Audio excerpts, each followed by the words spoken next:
Benvenuti nei podcast di Intesa San Paolo On Air, un luogo dove vengono condivise idee, voci e soprattutto storie. Buon ascolto. Lessico familiare è uno dei rari libri che si possono definire memorabili, è una condizione che tocca a poche opere e che non è connessa né con la qualità letteraria né con le vendite, è connessa con un rapporto intimo che ciascun lettore instaura con quell'opera e che dura nel tempo. Sono opere memorabili Il Gattopardo, L'Isola di Arturo, Marco Valdo, Il Giardino dei Finzi Contini, ed è memorabile Lessico familiare, che addirittura si potrebbe definire una matrice dei libri memorabili, in quanto il suo tema è la memoria medesima.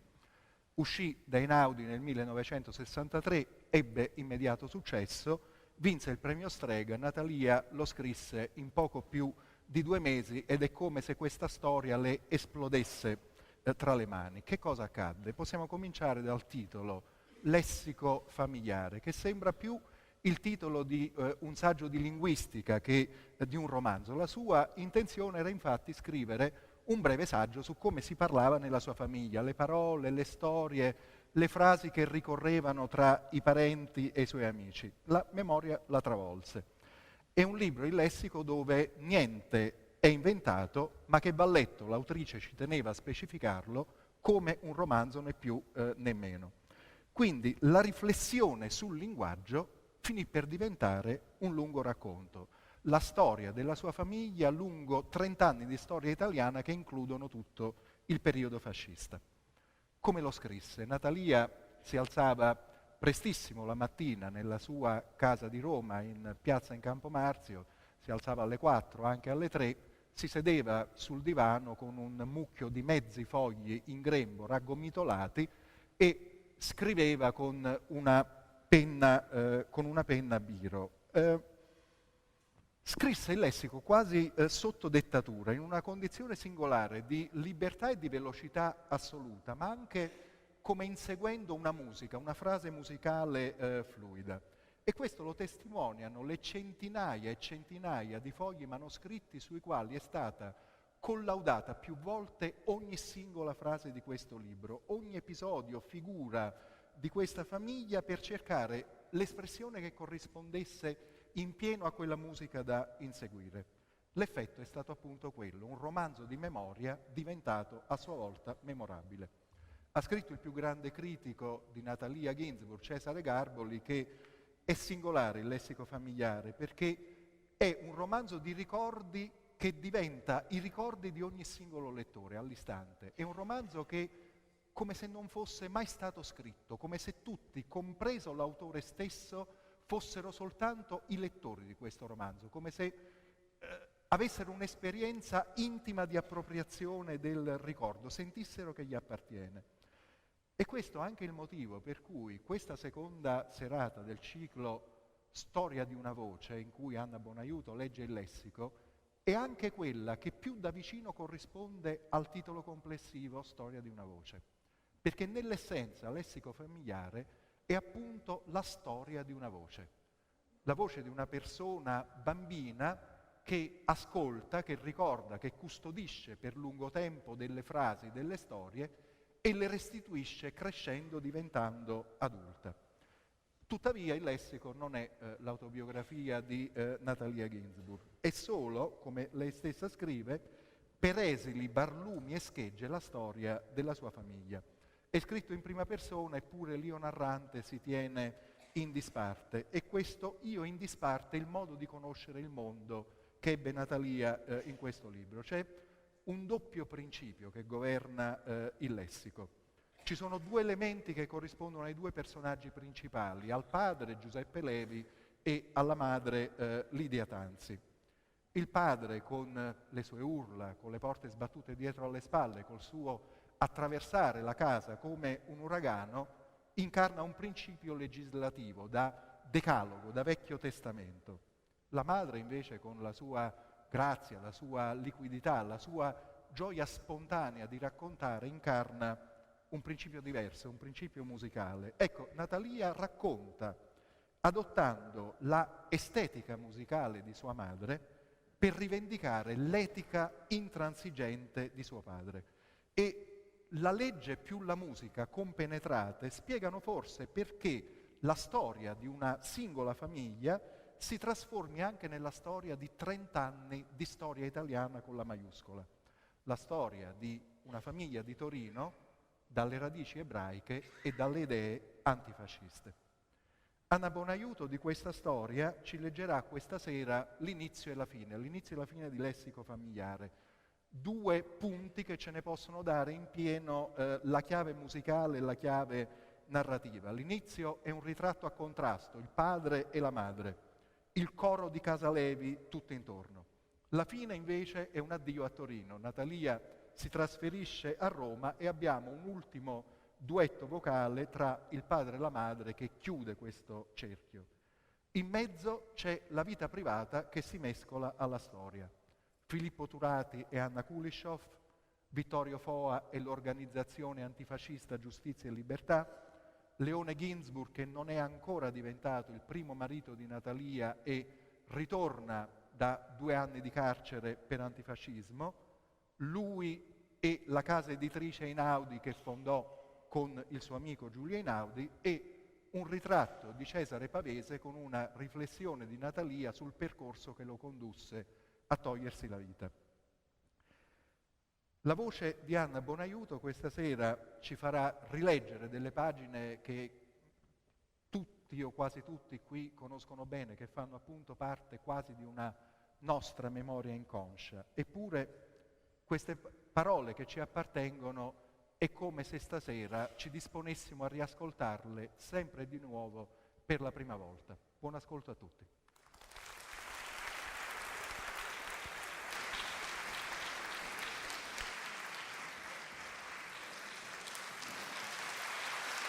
Buonasera.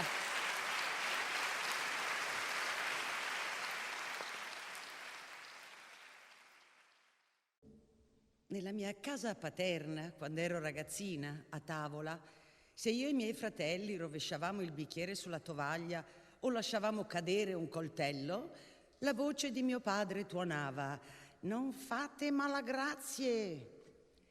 Se inzuppavamo il pane nella salsa, gridava: «Non leccate i piatti, non fate sbrodeghezzi, non fate potacci!»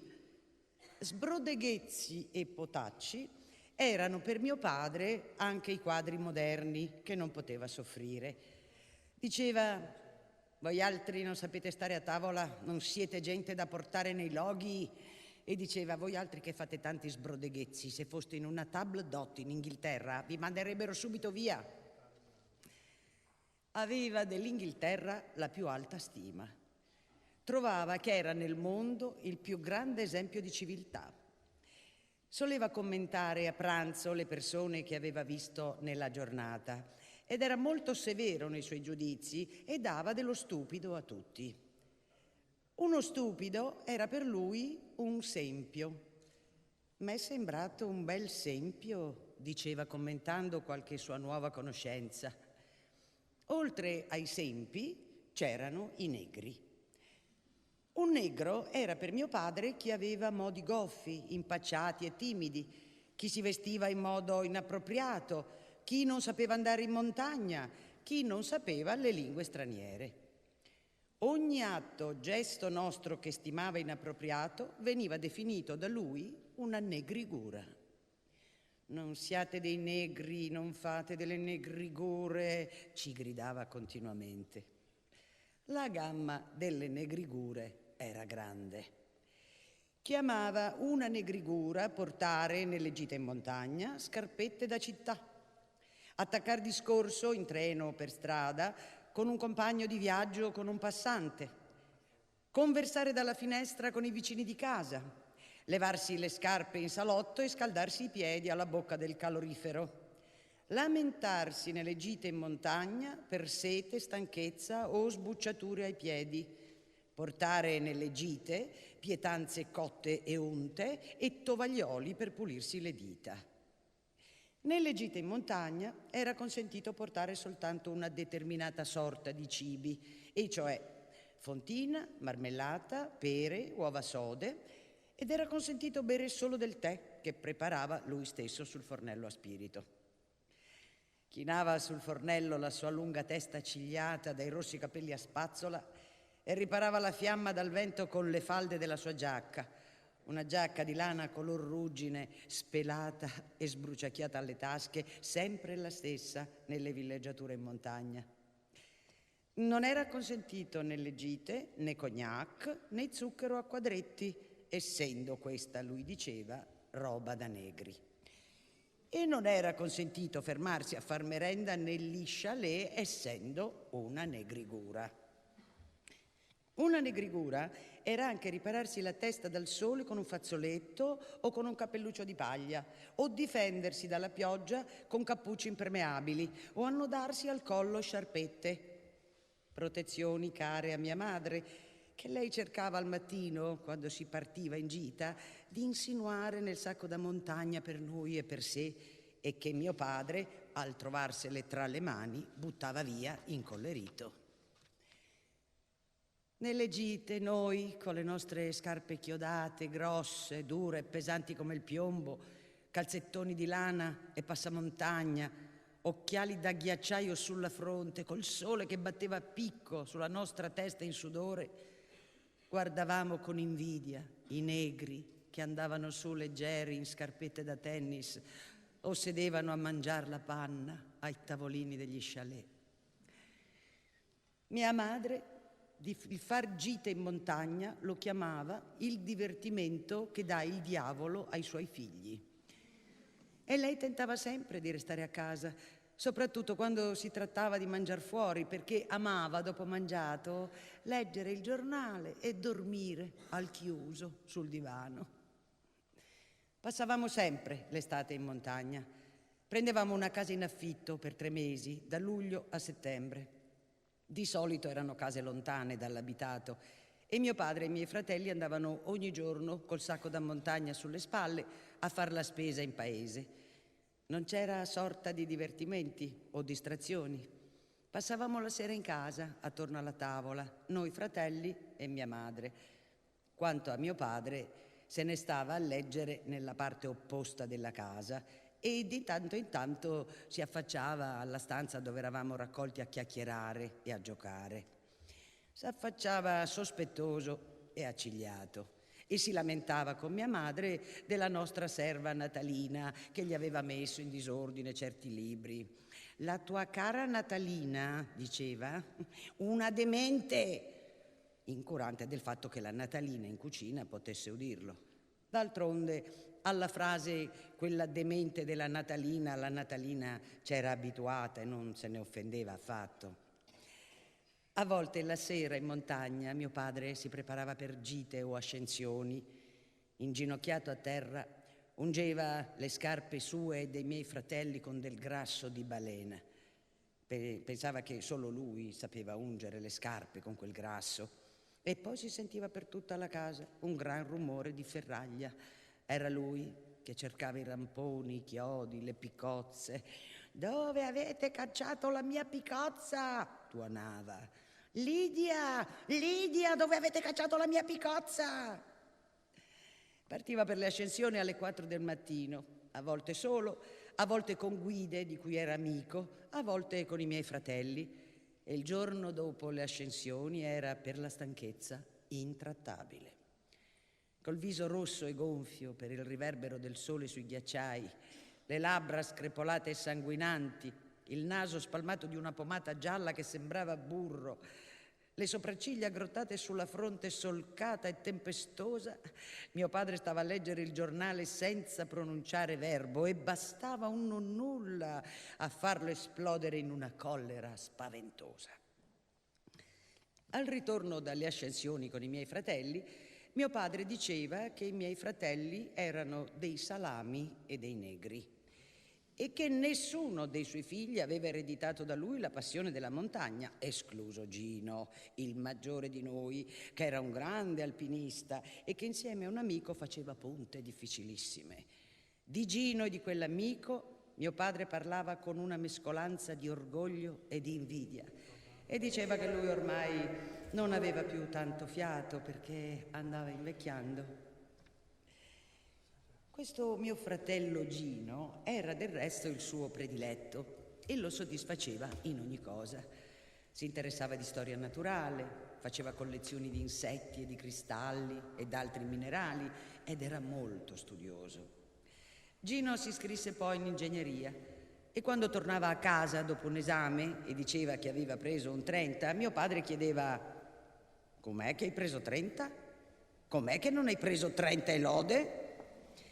E se aveva preso 30 e lode, mio padre diceva: ma era un esame facile. In montagna, quando non andava a fare ascensioni o gite che duravano fino alla sera, mio padre andava però tutti i giorni a camminare. Partiva al mattino presto, vestito nel modo identico di quando partiva per le ascensioni, ma senza corda, ramponi o picozza, e se ne andava spesso da solo, perché noi e mia madre eravamo, a suo dire, dei poltroni, dei salami e dei negri. Se ne andava con le mani dietro la schiena, col passo pesante delle sue scarpe chiodate, con la pipa fra i denti. Qualche volta obbligava mia madre a seguirlo. Lidia, Lidia, tuonava al mattino, andiamo a camminare, se no ti impigrisci a star sempre sui prati. Mia madre allora, docile, lo seguiva, di qualche passo più indietro, col suo bastoncello, il golf legato sui fianchi e scrollando i ricciuti capelli grigi che portava tagliati cortissimi. Benché mio padre ce l'avesse molto con la moda dei capelli corti, tanto che le aveva fatto, il giorno che se li era tagliati, una sfuriata da far venir giù la casa. Ti sei di nuovo tagliata i capelli? Che asina che sei, le diceva mio padre ogni volta che lei tornava a casa dal parrucchiere. Asino voleva dire, nel linguaggio di mio padre, non un ignorante, ma uno che faceva villanie o sgarbi. Noi suoi figli eravamo degli asini quando parlavamo poco o rispondevamo male.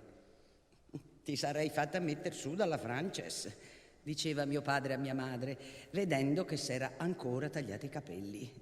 Difatti questa Frances, amica di mia madre, era da mio padre molto amata e stimata, fra l'altro essendo la moglie di un suo amico d'infanzia e un compagno di studi, ma aveva agli occhi di mio padre il solo torto di aver iniziato mia madre alla moda dei capelli corti. La Frances andava spesso a Parigi, avendo là dei parenti, ed era tornata da Parigi un inverno dicendo: a Parigi si usano i capelli corti, a Parigi la moda è sportiva.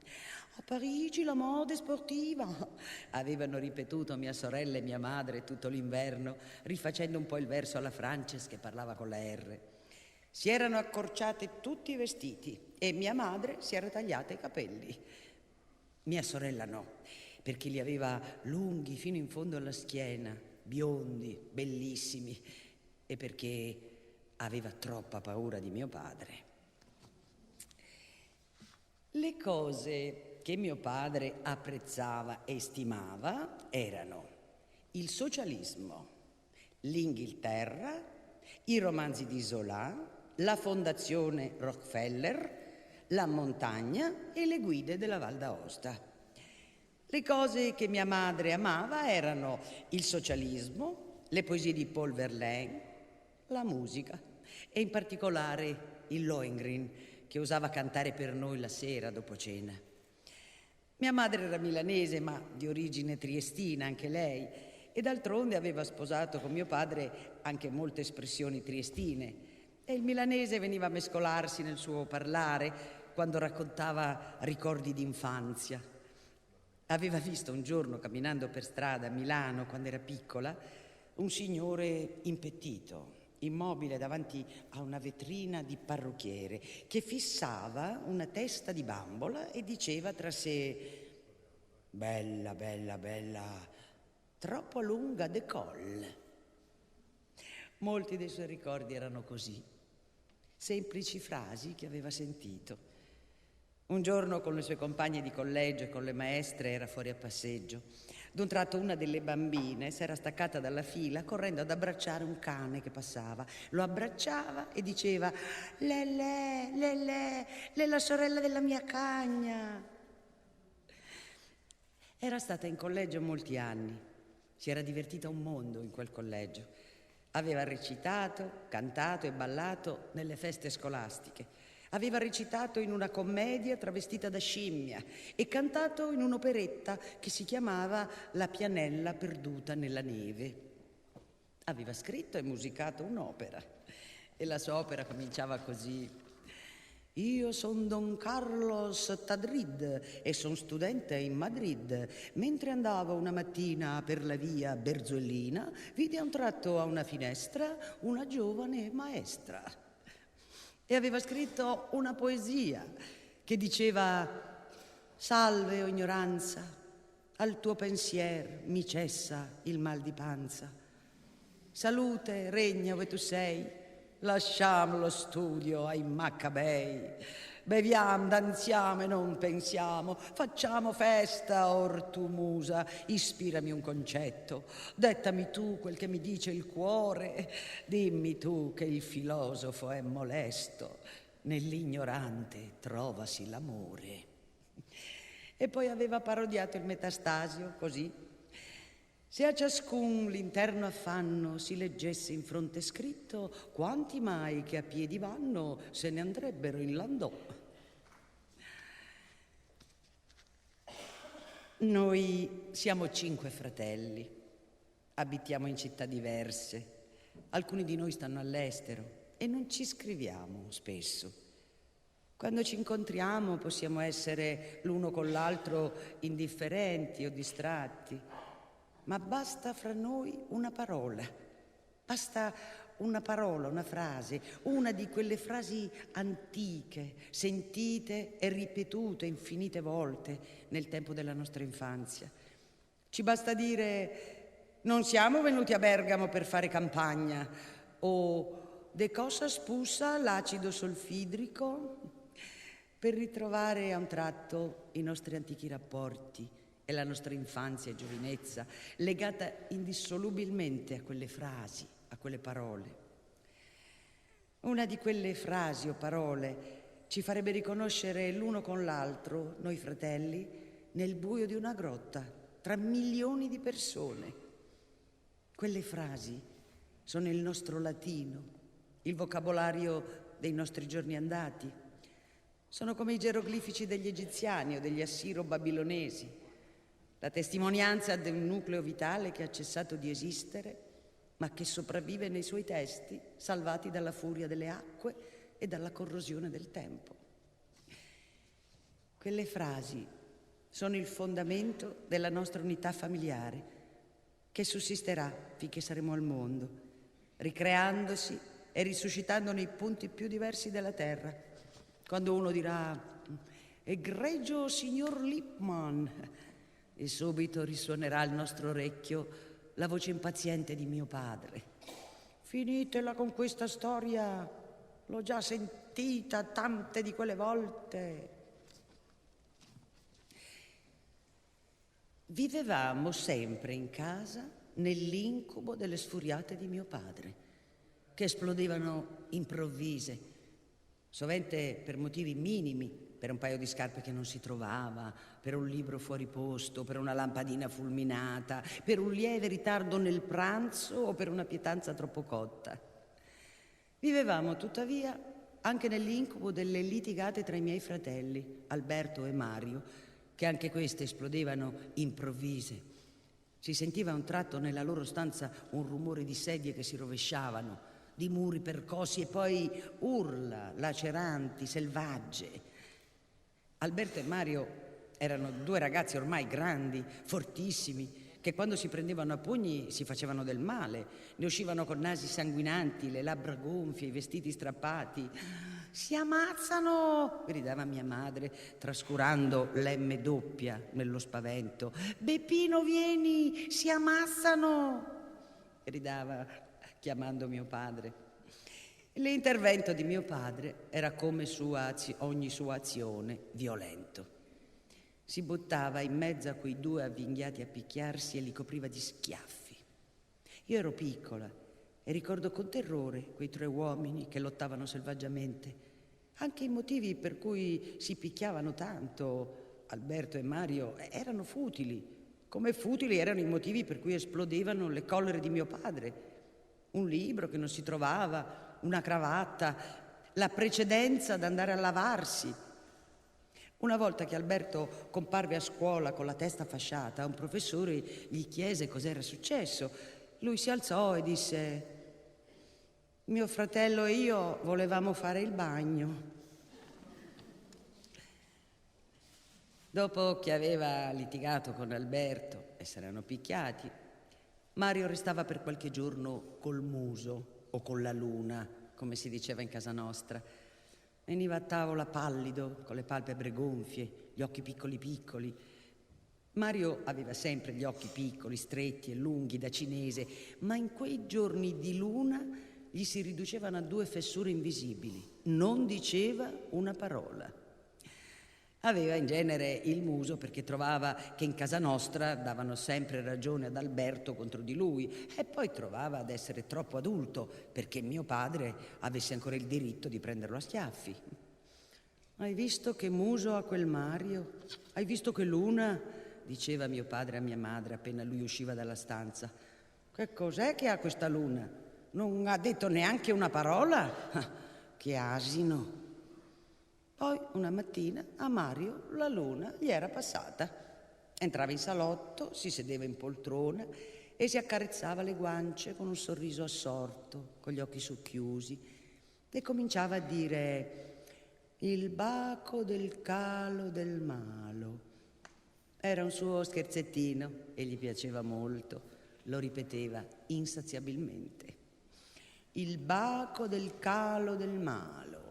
Il beco del chelo del melo, il bico del chilo del milo. Mario! Urlava mio padre, non dir parolacce!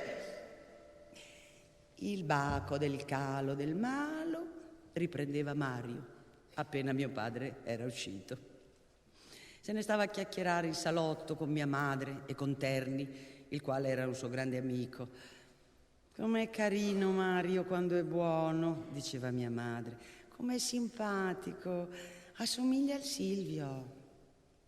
Il Silvio era quel fratello di mia madre che si era ucciso. La sua morte era circondata in casa nostra di mistero.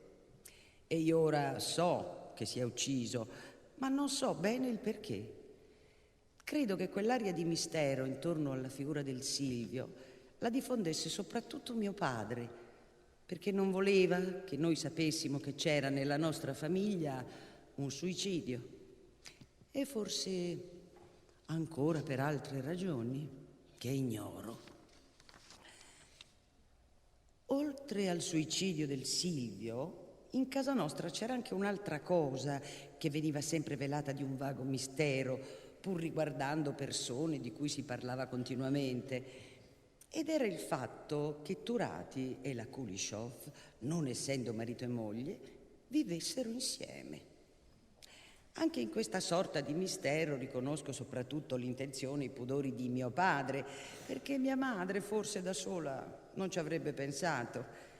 Sarebbe stato più semplice che ci mentissero, dicendoci che erano marito e moglie. Invece no. A noi, o almeno a me, che ero ancora bambina, veniva nascosto che abitavano insieme. E io, sentendoli sempre nominare in coppia, domandavo perché, e se erano marito e moglie, o fratello e sorella, o cosa. E mi veniva risposto in modo confuso. Non capivo poi da dove l'Andreina, amica d'infanzia di mia madre e figlia della Kulishov, fosse schiodata fuori, e perché si chiamasse Costa. Non capivo cosa c'entrasse Andrea Costa, che era morto da molto tempo e che tuttavia veniva nominato spesso insieme a quelle persone. Turati e la Kulishov, nei ricordi di mia madre, erano sempre presenti. E io sapevo che erano tutti e 2 vivi, che stavano a Milano, forse insieme, forse in due case diverse, e che ancora si occupavano di politica, che lottavano contro il fascismo. Tuttavia si mescolavano nella mia immaginazione con altre figure, anch'esse sempre presenti nei ricordi di mia madre. I suoi genitori, il Silvio, il demente, il Barbison, persone o morte o comunque antichissime, anche se vive ancora, perché partecipi di tempi lontani, di vicende remote, quando mia madre era piccola, quando aveva sentito dire la sorella della mia cagna e di che cosa spussa l'acido solfidrico, persone che non si potevano incontrare ora, che non si potevano toccare e che se anche si incontravano e si toccavano, non erano però le stesse di quando io le avevo pensate e che anche se vive ancora, erano state tuttavia contagiate dalla vicinanza dei morti, con i quali abitavano nella mia anima. Avevano preso dei morti il passo irraggiungibile e leggero.